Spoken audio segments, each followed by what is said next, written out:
I would like to thank our top sponsors, Børge Mo, Mathias Brøy, Fergus Ryan, and Diego, for making this show possible. And welcome to the Cave of Apelles.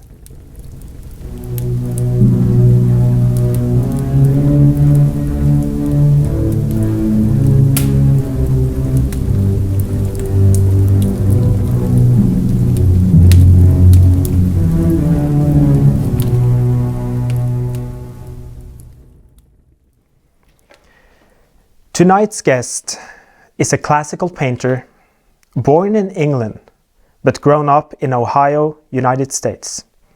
And currently he lives in Louisville, Kentucky.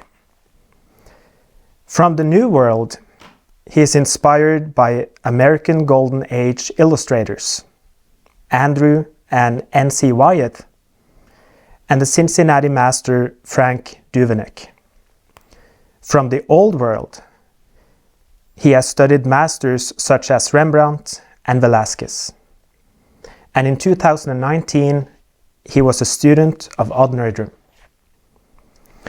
Our guest has been told to find his own voice or do something new and other clichés. But he sees little use of this. He has a desire for mastery, an appetite fueled by passion. He strives to strike the vulnerable spot of humankind, the same spot found by great masters before him. Seth Fite, welcome to the Cave of Apelles. Thanks for having me. It's great to have you here. Yeah, it's great to be here. Yeah. As I mentioned, you have studied at the Nerdrum School. And I'm curious to hear some experiences you have had from studying painting before the Nerdrum School. How did you get into the classical field as a painter? Well, it would have started very early because my mother was very my mother was very interested in, actually she was the first one who showed me Andrew Wyeth. So when I was probably 5 or 6 years old, she would take me out to the yard and gave me a sketchbook. And she told me to find everything that you could find in whatever you're going to draw. So I would take a pine cone, for example. She said, everything that you can find to put on the paper, do it.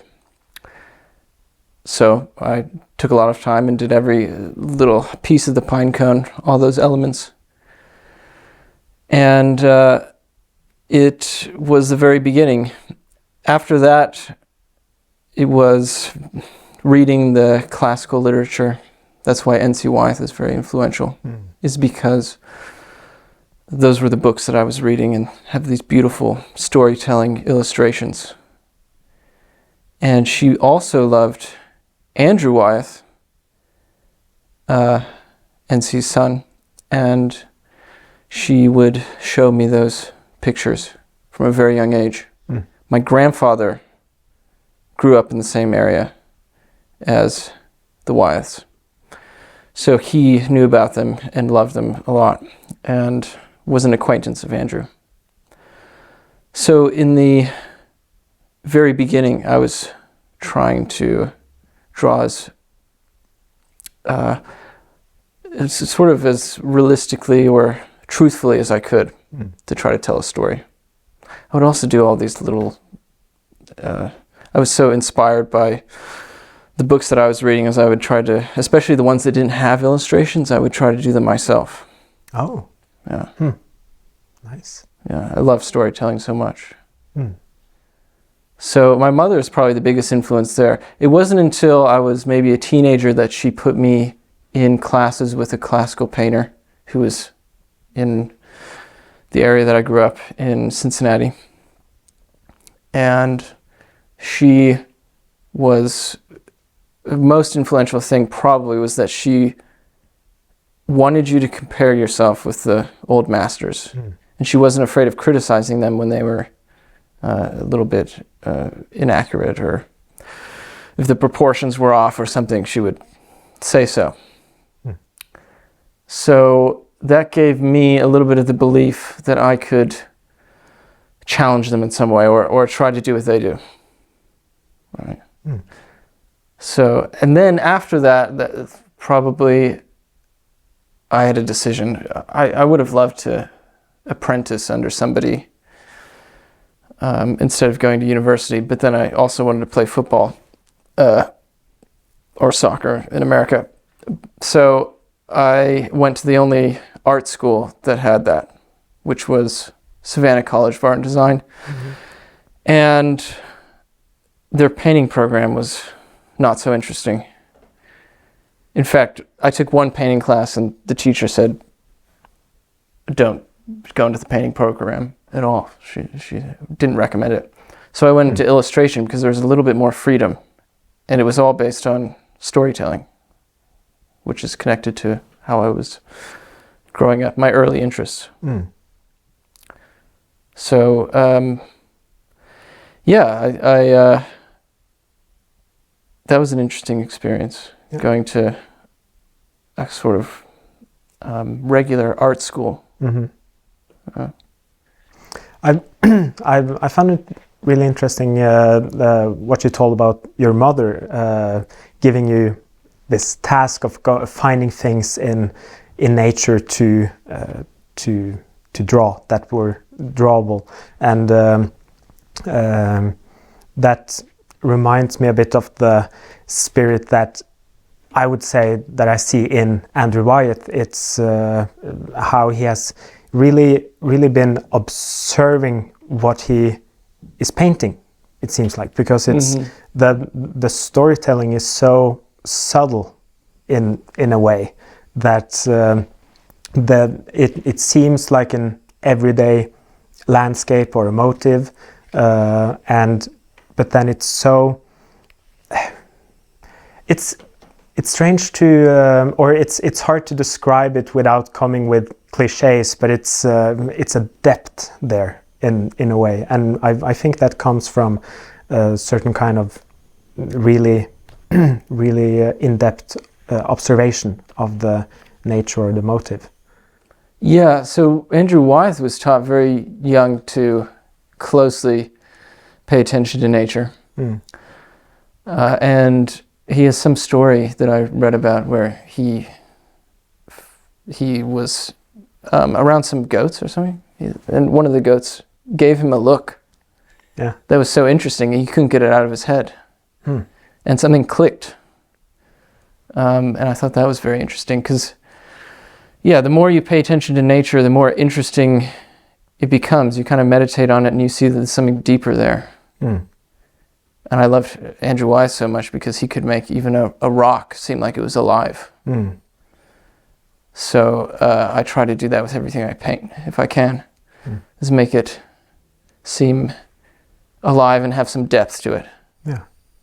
Do you have any techniques of doing that beside having the experience from childhood of really observing? But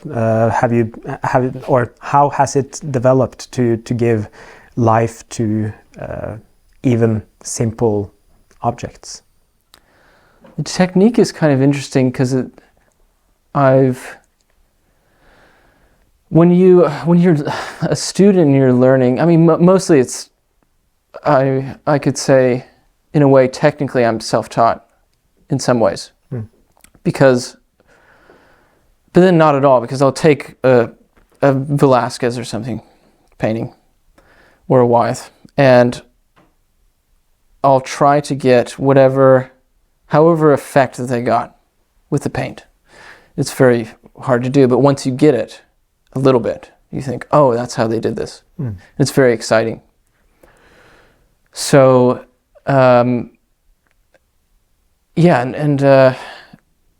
with watercolor or oil paint, it doesn't matter. You can get so many interesting tools to tell a deeper story. For a while, I was digital painter because I wanted to make pictures for movies, you know, the concept artist that develops all the ideas, the scenes, the characters. And they all do digital painting because it's very fast. So a little bit, even when I was at university, I was doing digital painting and encouraged to do it by my teachers. But I noticed more and more that I was trying to make it seem as natural as possible, even the paint, have it be natural. How can I make it seem like it was painted on canvas and whatnot? And it got to a point where I was like, there's no point to paint digitally anymore. I just need to do the real thing. So then we would have maybe like a book illustration class, and most people would come in with you know, their little USB drive, and they would put it in the computer and they would show their pictures on the projector. And then I would come in with these giant canvases, and it would have a different effect. Everybody would be more engaged with it because it was physical and it was in front of you. And I didn't have to spend time staring at a computer in a dark room for a long time, you know. That's also the charm of it. Yeah. And you paint a lot in nature, don't you? Or yeah, everything. Yeah, that's the other thing. If you're going to paint digitally, you're going to be in some room with your photo references and stuff. It's so much more lovely, and you get so much more out of it when you paint with the subject matter in front of you in the same space. Even a portrait.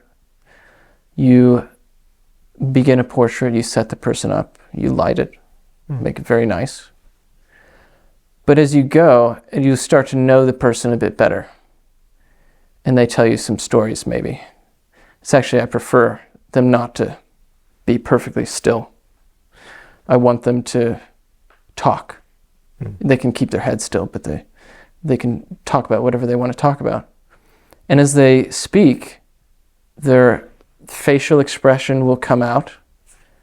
Their whole life will start to be apparent to you. And it's a very intimate thing to have your portrait done. So it's a very fascinating experience. I've had people tell me they have diseases that will, you know, kill them at some point. But they're just thinking about it in front of you, thinking about the end of their life. And then you get to add that into your picture. And you would never get that if you just had a stale photo in front of you. So some of the best pictures that portraits especially that I've made, are when they're talking, they're thinking. Yeah. Right?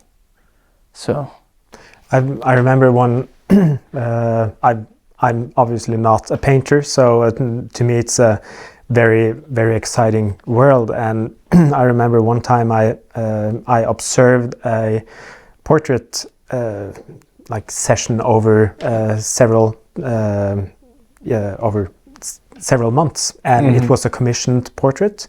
So so the painter didn't have like full freedom, but it was supposed to be a portrait of a woman, and it started out being how she seemed from when not knowing her, very like self-secure, and the portrait was like something like this, and then it started developing. I saw the portrait becoming more and more vulnerable, and it ended up being, I think, much more beautiful, with a more vulnerable expression in the eyes, more a more humble look, and not as flashy in a way.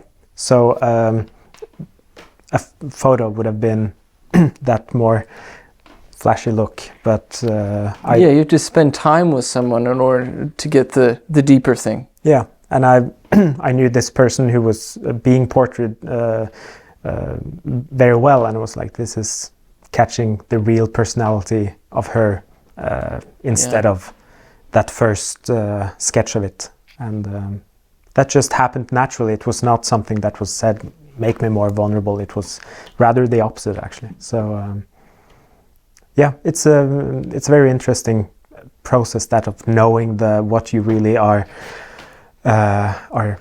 painting, I would guess. And it's one thing with people, because you can really know someone that are fellow human beings, but it's fascinating what you tell about doing something similar with nature. Yeah, and after I went to university, I heard about Odd Nerdrum, and I came here, and that was very interesting because it wasn't so much about the technical aspects, but one of the first critiques that Odd gave me on my self-portrait, I was doing some self-portrait and I was looking probably a little bit proud or something. I was like, this looks like me. This is nice. This is going well. But his critique was, he said, you should make your eyes a little bit more sad. And at first I was like, oh, well, what if I want to do something a little bit more proud? But I said, okay, fine, I'll do it. And then I realized that was very important, is to have, or really that's what I wanted in the end, is to have somebody on the other side of the picture that you want to know, and they invite you into the picture. So after I made the eyes a little bit more vulnerable, the picture was more interesting. There was more trouble in it. Why do you think that is so? That there is something more, or to rephrase it, why is it so that it's something worth striving for, to hit that, as you have said yourself, hitting that vulnerable chord in humankind?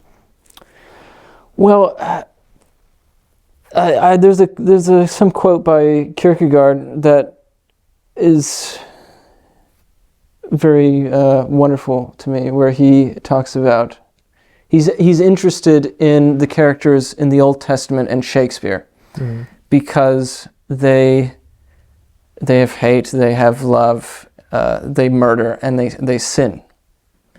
That's paraphrased a bit, but there's something about that where the imperfection of people is more human.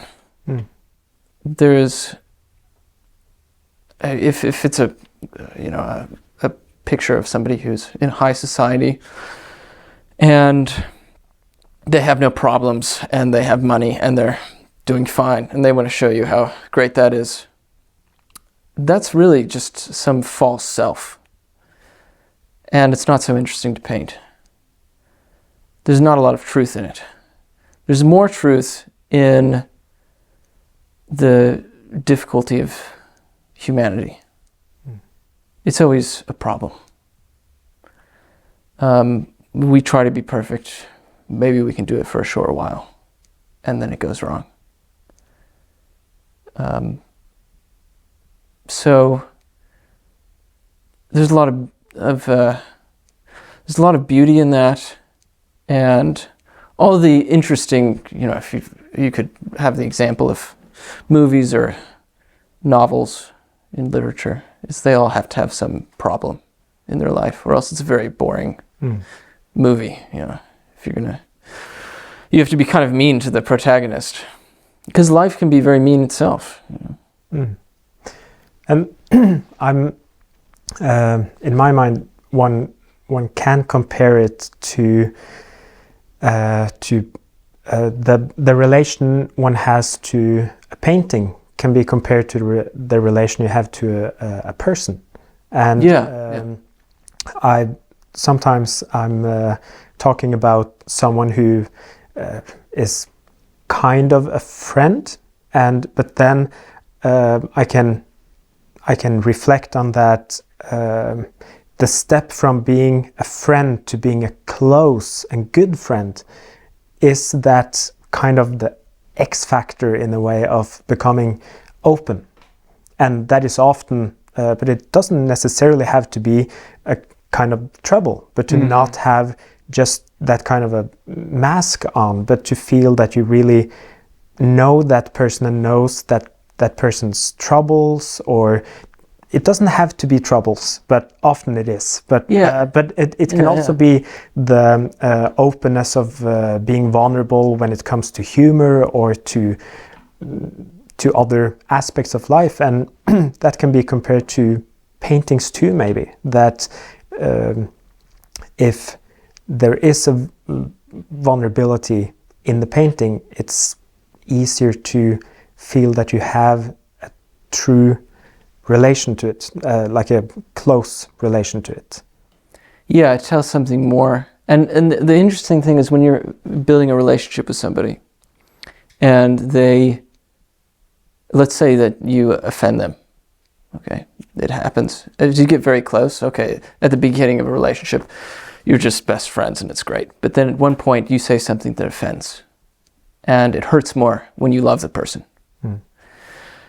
And so then you need forgiveness. And once you've forgiven somebody, you're on a deeper level of friendship. So with painting too, I think this is another quote by Odd. It's one time he said, forgiveness is the end, you know. So when you're making the painting, there's some sort of conflict that happens. There's a beauty, there's a conflict, and then at the end, there's a forgiveness, and then it's gone further. That's sort of a difficult thing to put into a painting, but that's what makes it so interesting. Yeah, is that it can't be so scientific. Somehow you need to put that element of love and forgiveness into a picture. It's very strange. I don't always know how to do it, but if the picture is just presenting an object, you can paint a person as just a object on a table, and you can paint an object on a table as if they're a divine being, if you're good enough. And that is that's the tricky thing. Try to do that. Yeah. Don't fall into the trap of just making something stale and perfect. That's the kind of the photograph. I've had people tell me that they maybe saying it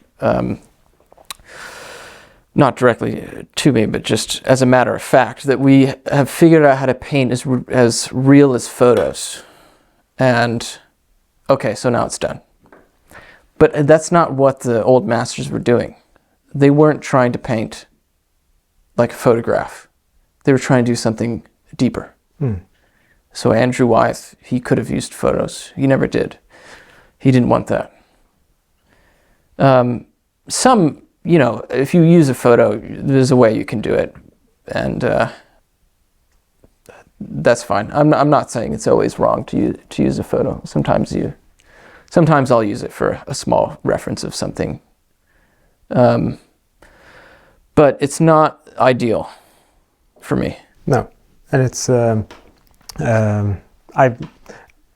I think it's a good quote from a Dostoevsky novel, one place where he sees this photo, and he's in, I think the novel is called A Young Man's Story or something, and he's, it's such a beautiful photo. It's almost as beautiful as a painting.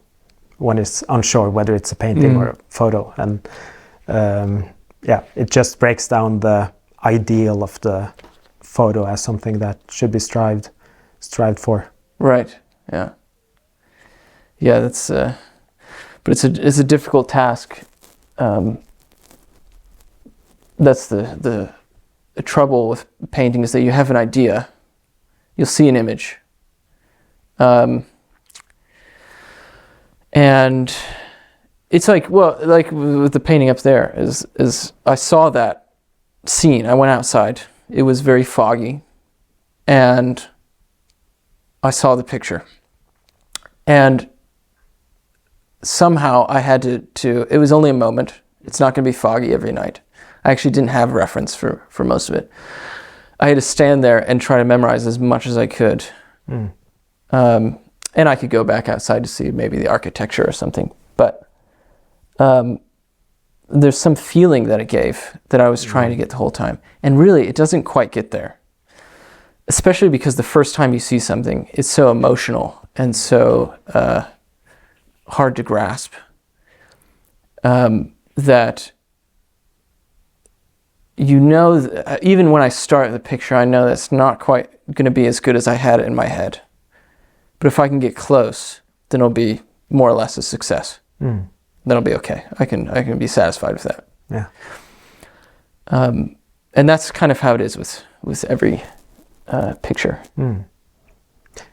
So you're painting more a moment or a memory. Yeah, it's very memory based. I think a lot of the painters I like, it stays with you as a memory. So even Andrew Wyeth, who does very tiny details all over the place, it's still when you see the image, it can stick in your memory for a very long time. It doesn't go away. And when you're in front of one of the paintings, you want to stay there as long as possible. Yeah. Because it's just so wonderful. But it's grounded in real things. It's not just abstract philosophical ideas. No.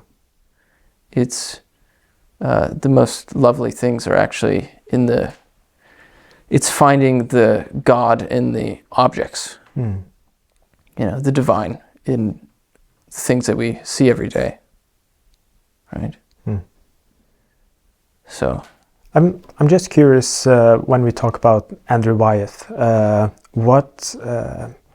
I personally, the reason why I knew about him is that I studied in Chester County at Westchester, right. and which is very close to where the Wyeths lived. But I'm unsure what is the status of Andrew Wyeth in the US, and how much is he taught and valued as a painter? I don't know if he's taught. No? I mean, I can't remember one mention of him in my at university. Maybe he's taught a little bit. Yeah. Talking about American realism or something. But he's not really ignored either because people love him. If you'll even if people don't know his name, your average American, if they don't know who he is, you can show them Christina's World or something, and they'll say, "Oh yes, I've seen that." And it's a lovely painting, okay. But if you're a painter, you know who he is for sure. So I think he takes people's interest a lot. There is I think the more highbrow art scene rolled their eyes at him a little bit, maybe. I've experienced that a bit with Odd Nerdrum too. Is that, oh yeah, okay. You studied with Odd, okay. That's fine. But then, others who are more in classical painting, they love Odd Nerdrum, they love Andrew Wyeth. It's very exciting for them when they hear, that I'm going to study with him. So, yeah, I don't know. It sounds like he's valued by people, but not. You'll find his prints in people's houses. Yeah, you'll find them in thrift stores all the time too. Which just means that He's been popular. Yeah. And if you find a good one, you'll buy it up, So, yeah, I think he's valued by the public, you could say. Definitely. And you've been mentioning you mentioned portraying the divine in objects or in people, and you also mentioned Kierkegaard, and I just want to dig a bit deeper into what philosophies or philosophers that have inspired you, and in what way that has been used in painting, because that's something I find fascinating with many of the what I consider to be the best students of Odd Nerdrum. Most of them are very philosophically aware, not necessarily having studied it very much, but have thought about many philosophical principles and ideas. And could you tell me more about what philosophers that have inspired you, and especially in the work you're doing? Yeah, that's difficult, so I'm not well read, but Kierkegaard I've read some. I've read his Fear and Trembling, which was very interesting for me. I loved it, and it's based around a story. So my paintings are based around storytelling, and how, and the Bible itself is very philosophical. I grew up in a very Christian family, so and as I grow and even in some ways change my opinions, I don't abandon the Bible. It's so. It has some extremely important, for me, philosophical truths that are throughout the whole thing. So, as far as others, I read a little bit of Aristotle, which is important for knowing the poetics, for having a good idea about why you paint and what poetry is. Which is interesting because most of modernist painting is devoid of any poetry. It's not the point. So, so I'm more interested in the poetic storytelling and that sort of, and maybe more of the existentialist philosophers. Dostoevsky's great. He's kind of existentialist, and so. But probably most of my foundation is actually reading the Bible. Yeah? Yeah. What parts of the Bible and what insight have you used from the Christian philosophy? Well, I remember in university, so I was probably 19 or so. I said, well, it's time. I just need to read it from the beginning to the end.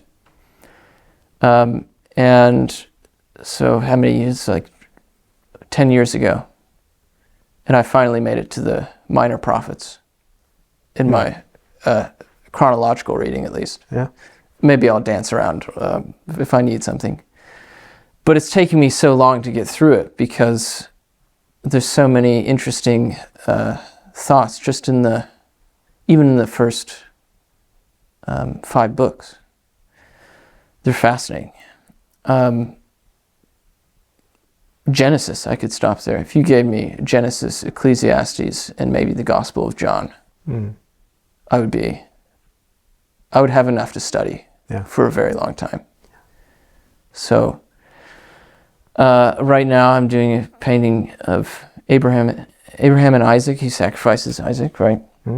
And I think, and Kierkegaard made the argument that it's one of the most misunderstood or mispreached, abused by the Christians in a way when they preach it and teach it. So that I found very interesting, and so I had to do a picture of it. Yeah. Yeah. And it's Henrik Ibsen, the Norwegian playwright. He, when he was successful and is in his older days, many journalists wanted to know, what are you reading? What do you read? What do you read? What books do you read? And he answered that, well, right now, or these days, I read only the Bible and the newspaper. Right. And he found enough doing that, and also observing or listening to conversations and relationships between people and everything. So there definitely are, yeah. It's a big understatement that there's a lot of stories to take from. And definitely. And also, so when you then use motifs from the Bible, what way of thinking do you do to make the story? Do you try to stick to the Bible, having an alternative, more maybe more vulnerable view, or more humble view? Or what way do you use the Bible or the stories in the Bible when you pick motifs? Well, when I go for something, I want it to be the essential drama of the situation. It has to be dramatic for me a little bit. And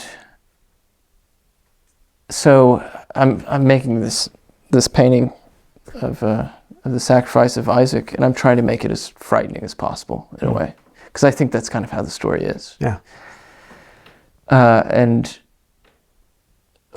making decisions on should Abraham be looking down at Isaac, or should he be looking up at the angel or something that's going to stop him? It's more scary if he looks down at Isaac, because you don't know what's going to happen. It's right before he gets stopped. And yeah, so I think I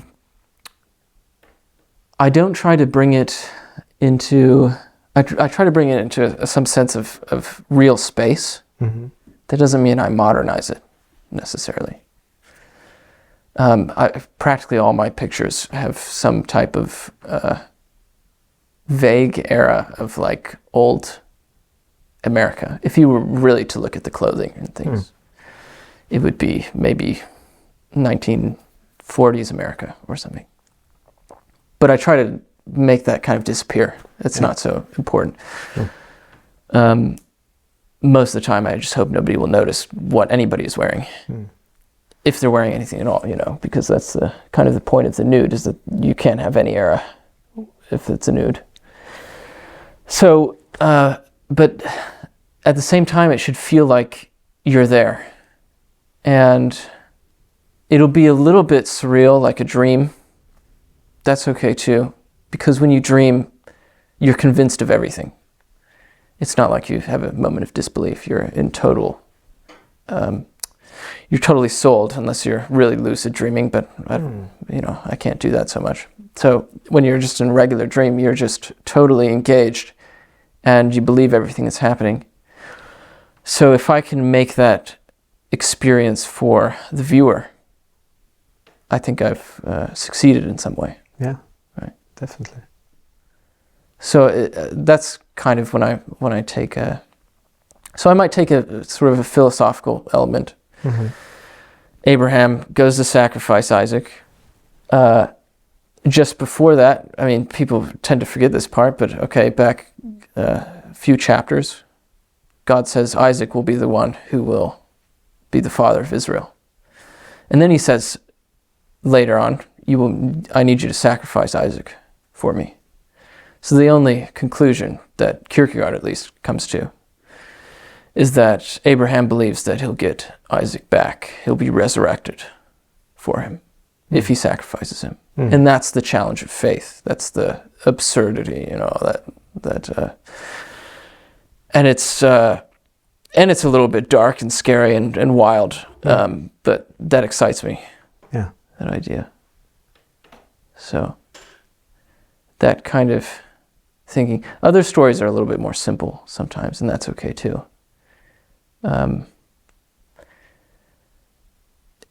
Somehow it would be every painter is some mix of several different other painters in a way, you know. Yeah. So if I'm something in the middle of maybe Andrew Wyeth, Odd Nerdrum, maybe Rodin and Goya or something, then that's exciting. Yeah, it's hard to find that, but there's some place for me there, I think. Yeah, that's a good mix. Yeah. Yeah. I'm just curious to hear more about your views on Kierkegaard, or any other philosophers, but that's the one that you've mentioned.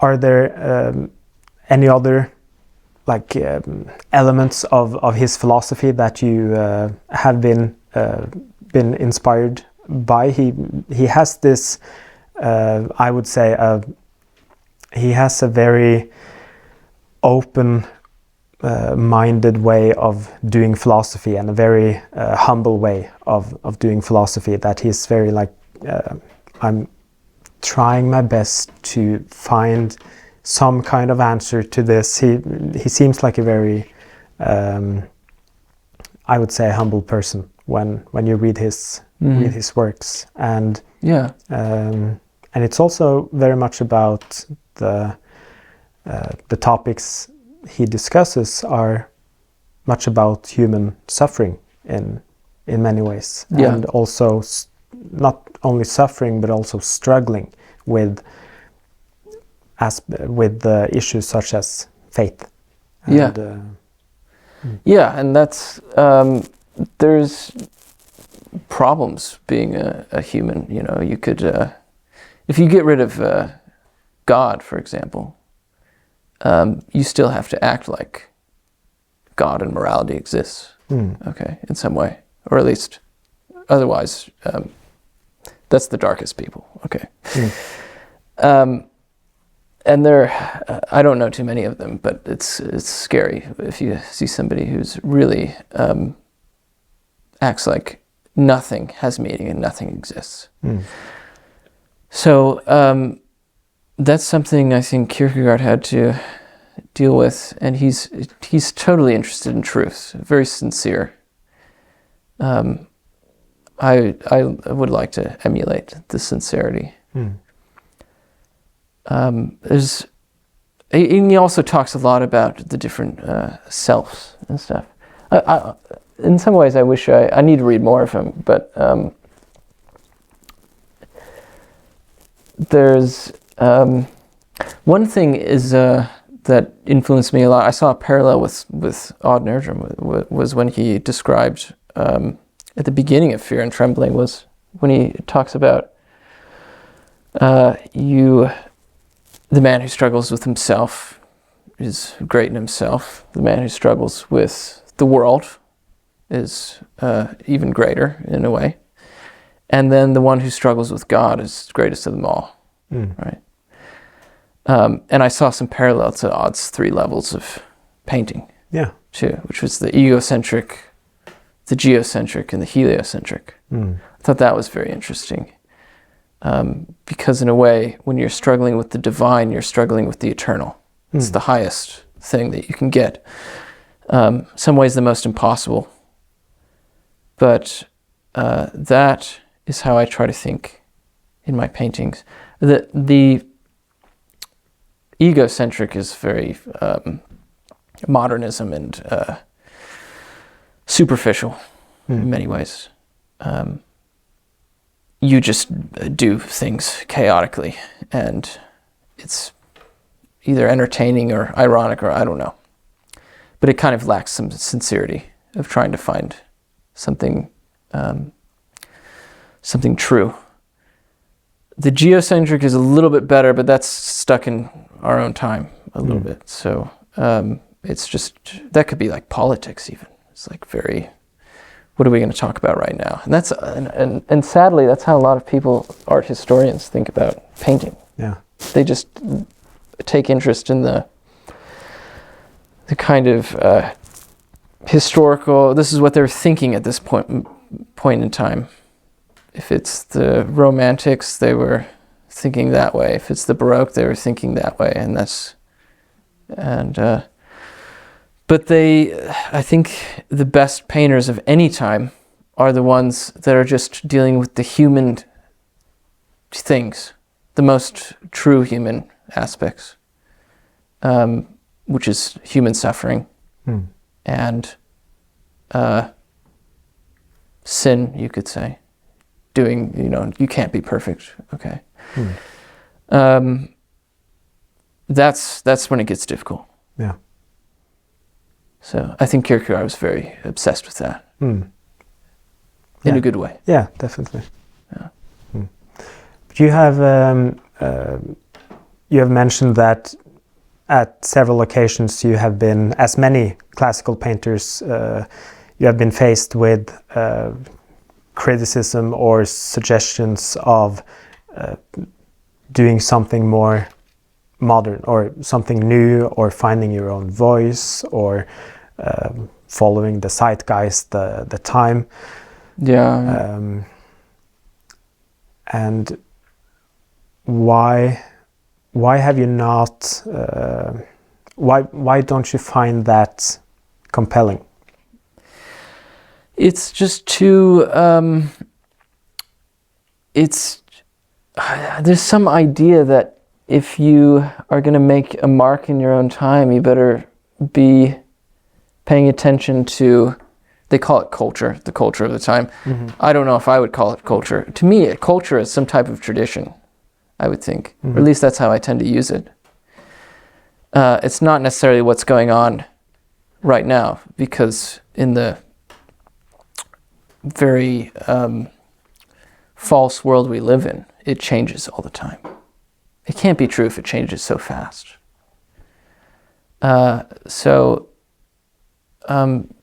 You can see it.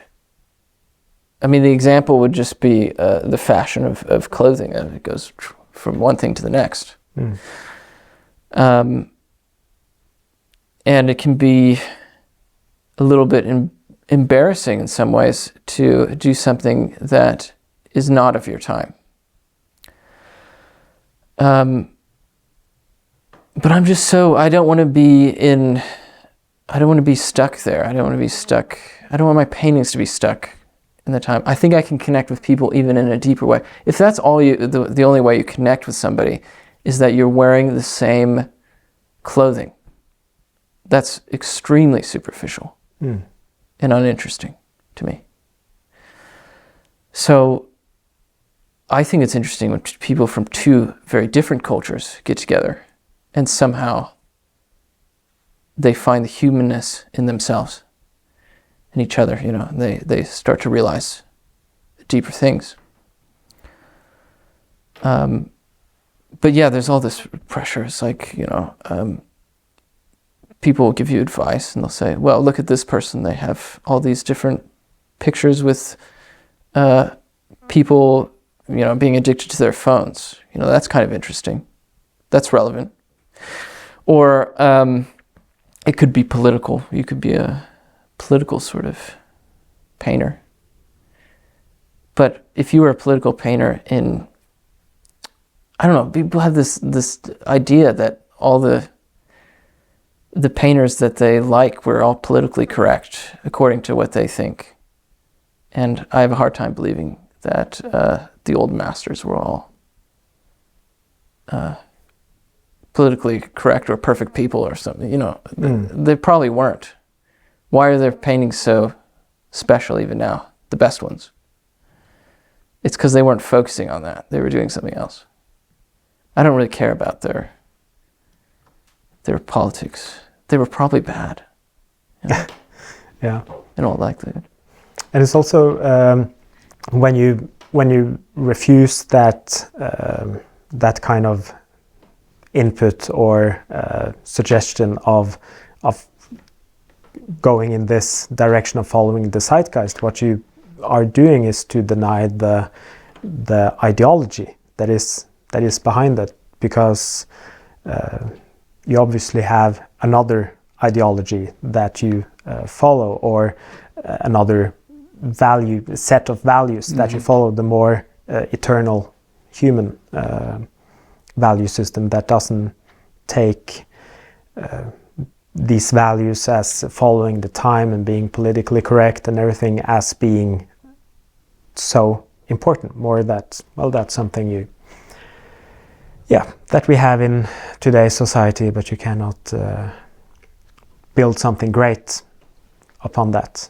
Yeah, and there's such you could write out a formula. I think the most kind of despicable thing about the art scene in the universities and in the museums, probably the worst thing is that they kind of hide the formula. They don't want you to know, in a way. There is a formula of how to become the painter right now. Okay. It has something to do probably with your identity, well, in my opinion, more superficial identity. Because things like race, I think, are a little bit superficial. So, but yeah, okay, you have the right identity, you have, you go against something, okay? You break the rule in some way, which is a rule in itself, okay? And then you do something that makes you a little bit famous, you get attention. And you probably could become a well-known artist doing that. There's a way you could do it. We could think about exactly what the criteria are, but it's a completely different criteria than being sincerely poetic. To have sincere love for something, that's another game. And while sometimes Odd Nerdrum was very influential for me when he started to categorize them in two separate ways, kitsch and art. Okay, he's ruined the art word for me. So now I at least say painter, because people don't usually accept kitsch means too many other things in America and probably other places too. But I don't know if people notice that I always call myself a painter. I just call myself a painter. That's better. That's my craft. And then the criteria for a painting in my head is that poetic element where you have some sort of narrative and you're trying to get at something very true and very sincere. Most of the other art world is about irony and concept. It's something totally different. And it doesn't interest me as much. Could you elaborate on what you put in the word sincere and true? I get the point of it being something other than ironic and conceptual, but it's just interesting to dig in these large words. It gets a little difficult too, because it's if the art world is very rationalist and very scientific. I mean, sometimes it's almost like reading a scientific journal. Then you get into the world of love and sincerity, and that is a little bit harder to define everything. But there is something there. So I think part of it is that if you were going to do a poem, and probably all of us at one point in school had to make a poem or something when we were a kid, and it's probably very bad. Okay, so you go back and you read an old poem and you're like, and you realize you were trying to be genuine about something, describe it in a beautiful way, without humor. You're not trying to make fun of it. it can be very embarrassing when it goes wrong. All right. So you're opening up yourself to a lot of judgment, and you become very vulnerable when you do it. I think many people then abandon it and say, well, okay, I can go into satire. That's fine. We'll just do that instead. That's much easier. Well, I mean, satire is difficult in its own way, but it's less, I guess it's less embarrassing when it goes wrong, okay? But when you're trying to describe an image, let's say, of a landscape, and trying to do it in a way that is not cheap and it has skill. If you paint it very childishly, most of the time it's not going to land very well. Or if there's some big error in it, some terrible perspective thing, it can ruin it. It can ruin the effect. It can make the viewer either not, or if it's a bad composition, you won't want to look at it. You'll only look at it for a second, and then you'll be like, okay, that's actually hard to look at because the composition's off. So there's all these elements that go into it. And you're taking that risk of somebody looking at it and saying, well, this thing's wrong, though. And that's hard. That's hard to go into that. It's just more difficult, right? I've noticed that even you don't have to be a painter, and you can look at a painting and you can tell that the nose is too long or something in it.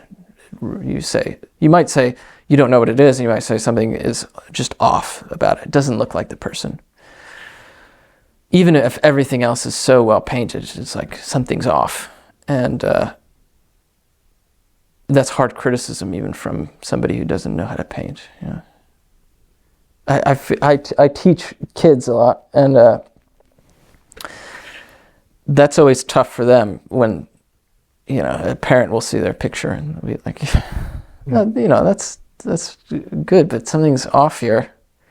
So I have to warn them that even your mom and dad, even though they don't know how to do what you're doing, they're not as good as you, but they can tell when it's not quite right. So you have to fix this, you have to fix that. And it's hard for them to get past that, point of failure, I guess. You're risking failure a lot. And also, maybe that can be drawn into the choice of motives, and also the choice of the motives and the execution of the motives. In one way, the choice of motives to actually daring to make motives such as Abraham and Isaac, which is really hard to criticize, or to just like, you're really portraying something big here now, and you're putting yourself out there because you're trying to do to make something that is really emotional and dramatic, and or it could be more like a motive of a loving couple, or something that easily could be a cliche, or cliche is part of the problem too. You're always afraid of doing a cliche. Right? And maybe also in I'm not sure, but maybe also in the execution, I'm still on the sincere and true word that, as you said, the feedback from Odd Nerdrum was to make your eyes a bit more sad. And maybe that's a way of reaching the impression of the motive being something more sincere, because it's taking off the mask in the way of being this more proud portrait than, society wants us to keep the mask most of the time. There's a sort of a philosopher that I didn't mention, who's a monk in Kentucky, Thomas Merton. Who's I've been reading a lot. And even in some of his books, it's just little notes from his journal. But a lot of stuff about the true self and the false self, and how society kind of is promoting the false self all the time.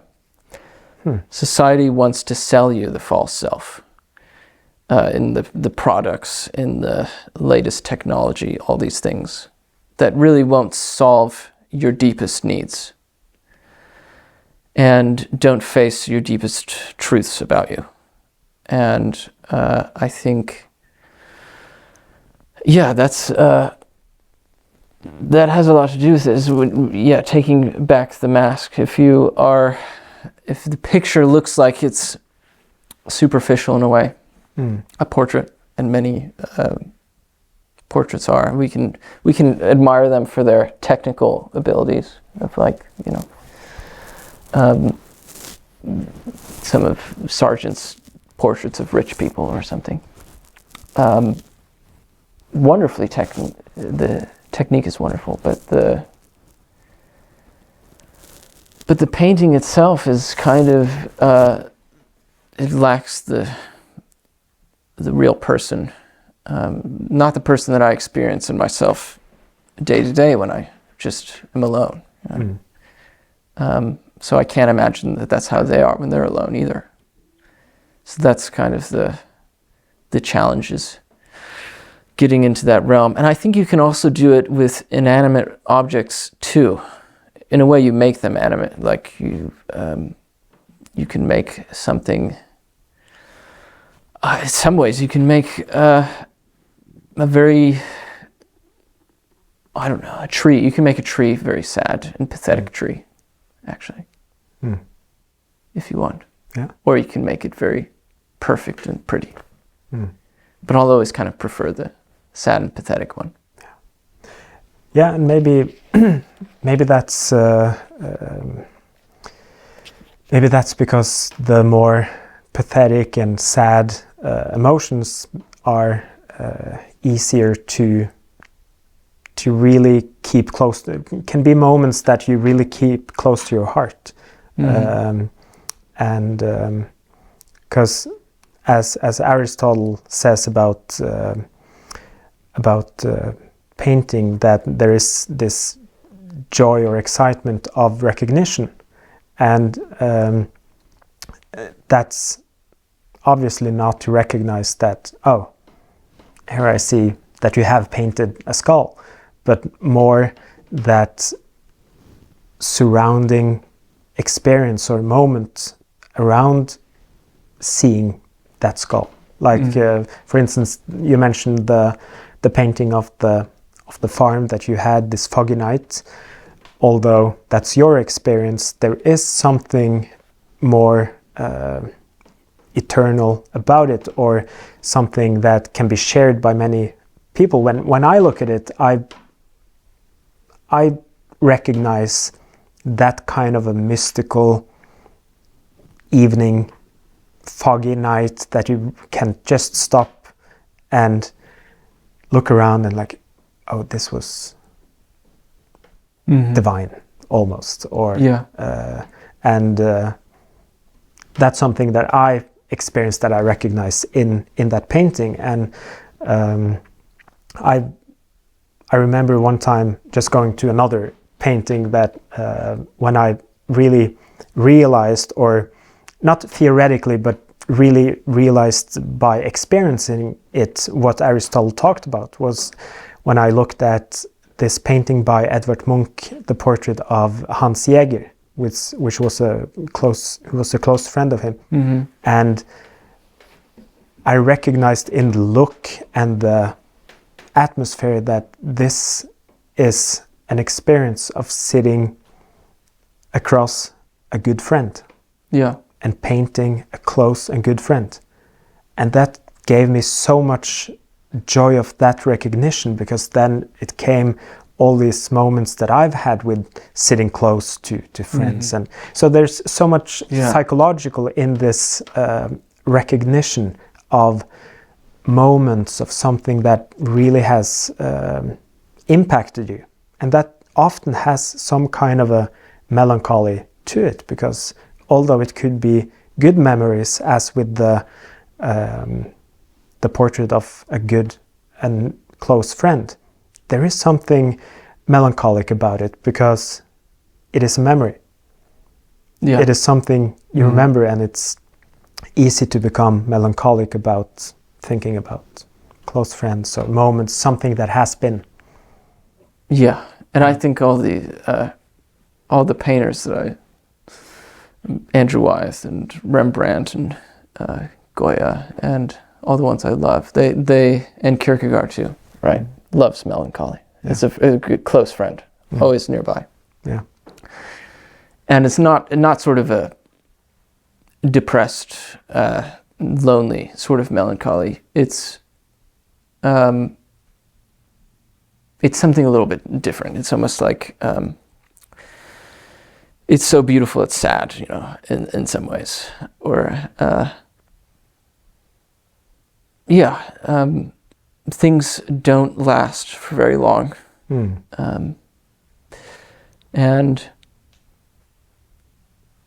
that happens for everybody. And many of these moments are very quick. Yeah, the fog will go away in the picture. The next day, I couldn't get it back. I couldn't find it. It was extremely thick fog. So much so that when I couldn't see in front of me when I was stepping. It was so dark in the night. And you can also tell there's somebody in the building a little bit. So there's more to the painting, you know.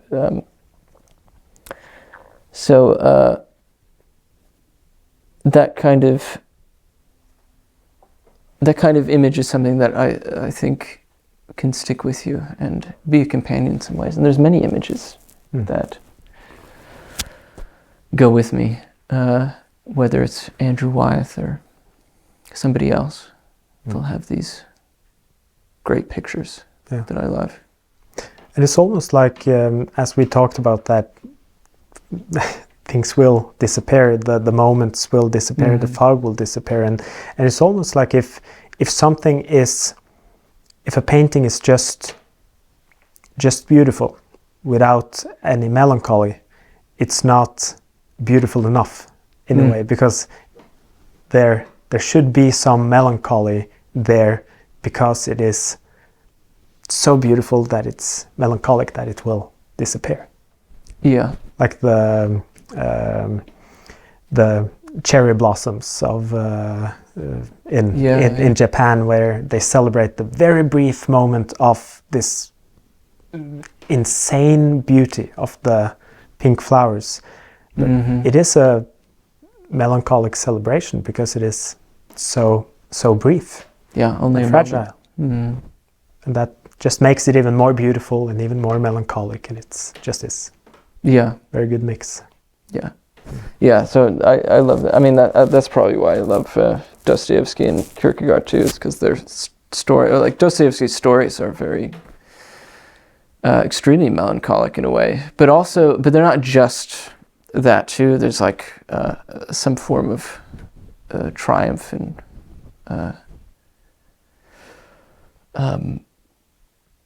or I don't know if triumph's the right word, but it's more a form of love. Like, that's kind of how Brothers Karamazov ends, is with love and forgiveness in a way. And I also love the portrait of Molly Judd, another Nerdrum student who painted Raskolnikov from Dostoevsky's novel. Oh, right. And he's portrayed as such a beautiful character. And he is, in many ways, described as a very beautiful character, although he commits these murders. But there is a love for him, and he's portrayed as a beautiful character in a very bizarre way, almost. And in so many, I think, shallow portraits of Raskolnikov, he is portrayed as this insane, troubled guy with haven't shaved and everything. But I think that doesn't get that beauty that Dostoevsky had to, or the love that he has for his characters. Yeah, I think that's wonderful. I don't know if I've seen that one. Maybe I have, but I do like Molly Judd a lot. And she is a very melancholic painter. Yeah. Her the atmosphere is so wonderful. That also reminds me a little bit of in the film world, which, you know, I love movies and stuff, is when you watch a Scorsese film, many of the protagonists are very hard to love in a way. He tries, in the film, he tries to get the most difficult character and find a way to love them. Yeah. What, I don't know this. Like Raging Bull, for example. Okay. Really, really difficult. Like, he's on the border of like not being able to have any sympathy in some ways. But I think Scorsese was so interested in these characters. He partially because of the Christian idea that you're called to love everybody. So, because Scorsese is very Catholic, you know, and he has all that imagery in his picture. In Raging Bull, he reminds you all the time. He puts the crosses and the things. They're always in the background while he's doing some terrible act, actually. That, you know, it's the idea that Jesus died even for him, you know, that kind of idea. And am I able to love this person? So that can be very interesting. That's similar to Dostoevsky. Dostoevsky has difficult characters. They're always, most of the time. Well, few he tries to make ones that are kind of righteous characters in a way, but sad things happen to them all the time. You know, it's tough for them too. He's so interesting. Yeah. I think he tried to portray. You remember Father Zosima from the Karamazov? I think he did an effort trying to portray him as a good character. Yeah, but he reveals it at a certain point. He gives a speech of how he is the way he is because of a great sin that he committed. Yeah, right. And that's kind of the point, right? That even the character that seems so good, has a darkness that he had to forgive himself. That was the big challenge. Yeah. So many people are still in the stage of not being able to forgive themselves. It's one of the hardest things to do sometimes. So. But you mentioned one thinker that I don't know much about him, Thomas Merton. Yeah, Thomas Merton, he's great. Monk.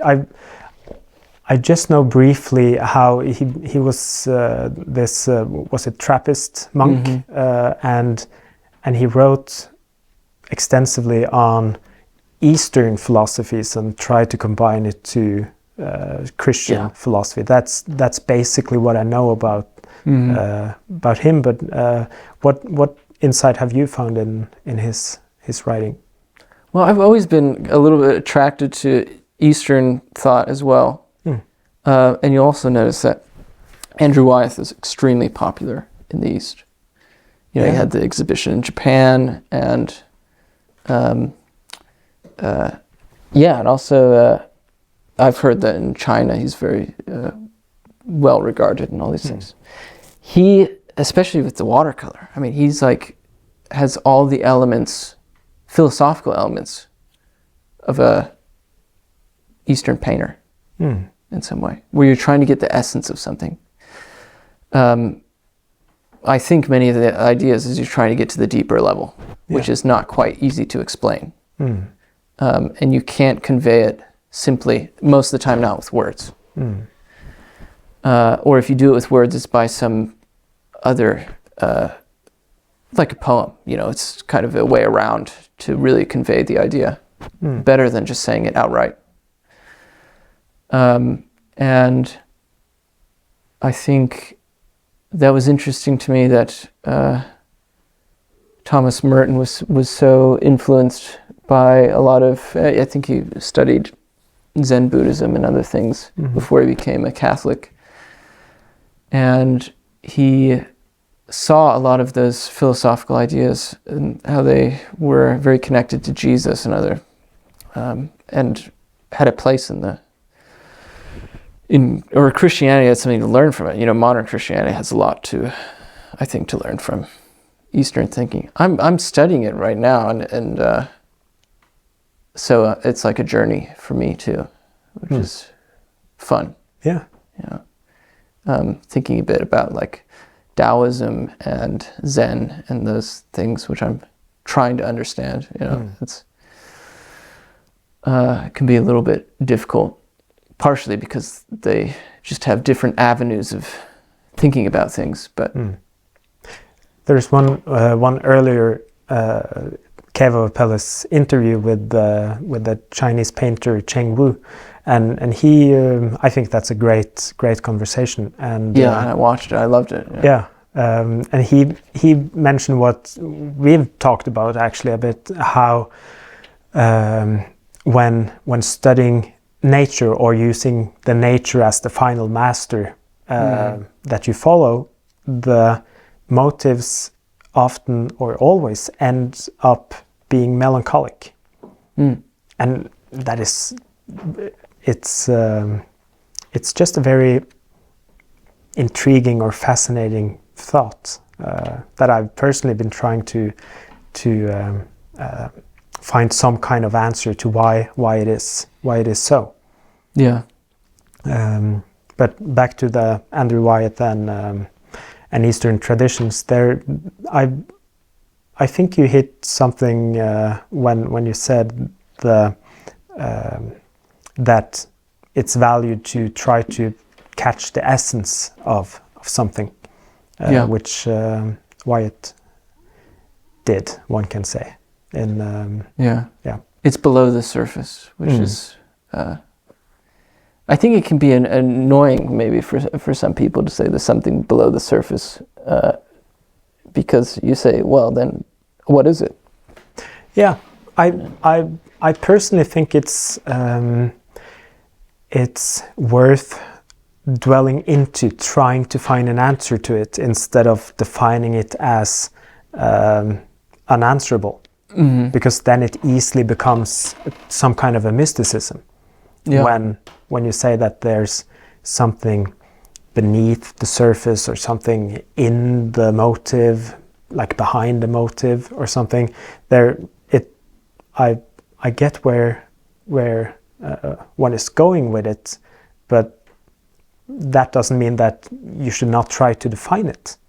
Right. Not necessarily in a scientific way or something, but trying to define it in a as well as you can. Yeah. Because if not, it easily becomes this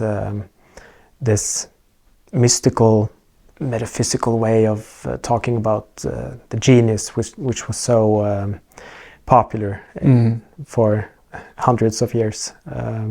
It still is in many ways, but we don't use the term genius.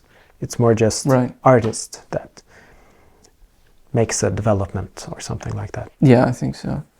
Yeah, and I think for me it's somewhere, and I could probably go further than this, but it's finding the divine in something, right? And that's actually similar to the Chinese idea, I think, is that you're finding the divine element in nature is the task, big task. And I think when I make paintings, it's my best case for the divine, actually. It's maybe when I was young, I would try to, young Christian, trying to prove God to people by doing all these rational arguments about, time and ethics or something. But what in some ways is more convincing, I realized, was making a painting. Because when a painting is very good, it doesn't matter what you believe, you stand in front of it and you feel something, you're shocked, it's affecting you, and that's very strange. So, but the thing with the Eastern thinking is that, especially Christians are they're they're a little bit afraid of that. That was kind of some of the point Thomas Merton was making, is they don't, it seems pagan to them. So it's dismissed very quickly. And I think that can be kind of sad sometimes.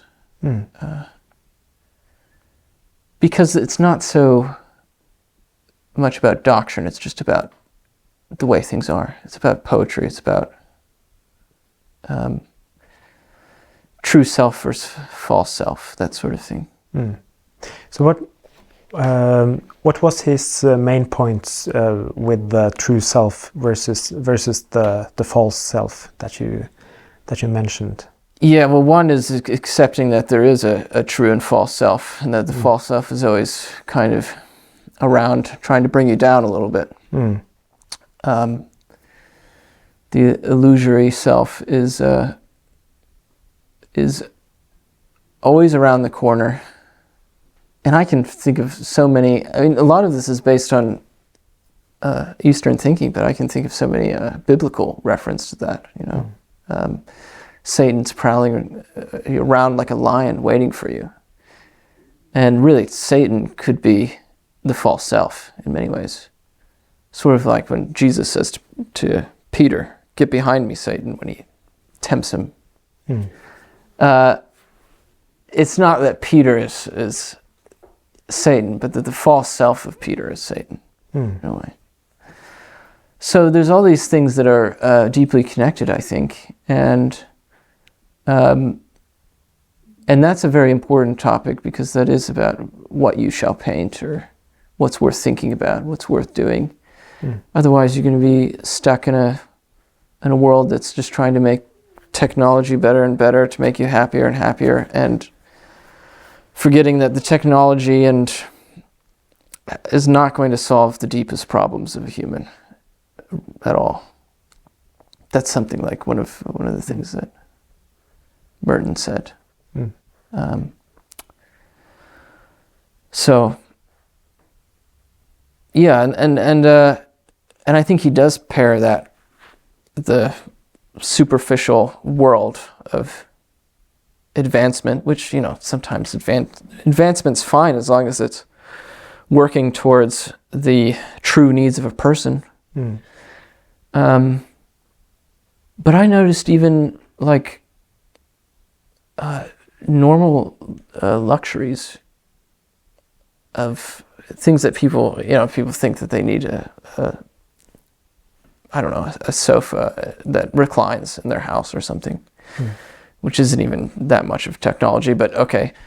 But you don't really need that. People don't have any pride if that's what you need. I mean, they're lost in some way if they feel like they need these things to be a normal person. So you can get by with very little, and so then I became very attracted to living. I love observing farm life in some way, because it's much simpler, and more poetic. When you live in a realm of computers and everything's fresh and new, and if it gets, starts to age, you throw it out and get a new one.